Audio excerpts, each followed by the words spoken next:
మాట ఇస్తే తప్పని పార్టీ కాంగ్రెస్ పార్టీ అని, రేవంత్ రెడ్డి నాయకత్వంలో అభివృద్ధి వైపు అడుగులు వేస్తుందని ZPTC standing committee chairman Marapaka Ravi అన్నారు. జనగామ జిల్లా స్టేషన్ ఘనపూర్ మండల కేంద్రంలో గురువారం రోజు నిర్వహించిన కాంగ్రెస్ పార్టీ ఆవిర్భావ దినోత్సవం సందర్భంగా జెండా ఎగరవేశారు. అనంతరం వారు మాట్లాడుతూ ప్రజాపాలన అభయహస్తం 6 గ్యారంటీలు అమలు ప్రక్రియలో భాగంగా దరఖాస్తులు స్వీకరణకు కాంగ్రెస్ ప్రభుత్వం శ్రీకారం చుట్టిందన్నారు. రేవంత్ రెడ్డి గారి నాయకత్వం, రాహుల్ గాంధీ గారి నాయకత్వం.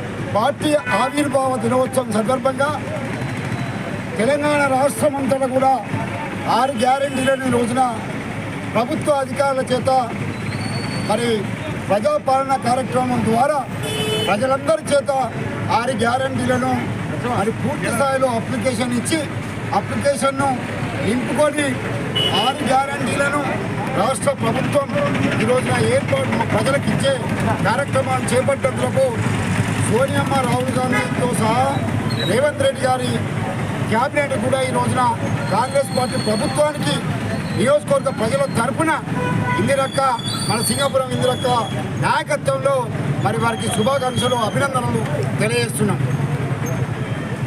మాట ఇచ్చి మాట తప్పని పార్టీ వాళ్ళ ఏకైక పార్టీ వాళ్ళ కాంగ్రెస్ పార్టీ అని చెప్పేసి ఈ సందర్భంగా తెలియజేస్తున్నాం. యువ నాయకులు, మహనీయులు, మహానుభావులు యనమల రేవంత్ రెడ్డి గారి నాయకత్వంలో ఇప్పుడిప్పుడే రాష్ట్రం అభివృద్ధి దిశగా అడుగులు వేస్తున్నది.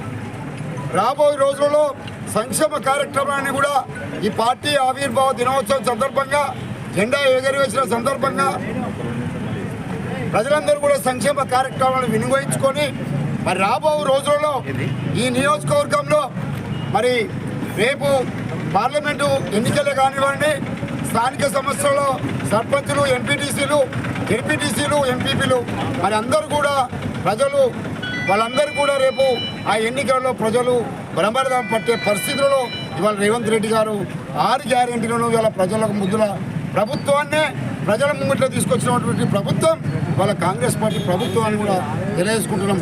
కాబట్టి నియోజకవర్గ ప్రజలందరూ కూడా ఈ ఆవిర్భావ దినోత్సవ సందర్భంగా నేను ప్రజలందరినీ కూడా చేతులెత్తి వేడుకుంటున్నాను. కాంగ్రెస్ పార్టీ ప్రభుత్వాన్ని ఆశీర్వదించాలి. రేవంత్ రెడ్డి గారి క్యాబినెట్ రేవంత్ రెడ్డి గారిని ఆశీర్వదించాలి. ఆశీర్వదించే దిశగా వాళ్ళందరినీ కూడా ఆశీర్వదించుకుంటూ రాబోయే రోజుల్లో మరి ప్రజలందరూ కూడా ఈ నియోజకవర్గంలో మరి లబ్ధి పొందే దిశగా ఇవాళ వాళ్ళందరూ కూడా ఈ నేటి నుంచి 6 తారీఖు వరకు, జనవరి 6 తారీఖు వరకు కూడా అప్లికేషన్ల స్వీకరణ ఉంటుంది. ఈ నియోజకవర్గంలో అప్లికేషన్లు నింపి అధికారులకు ఇవ్వవలసిగా తెలియజేసుకుంటూ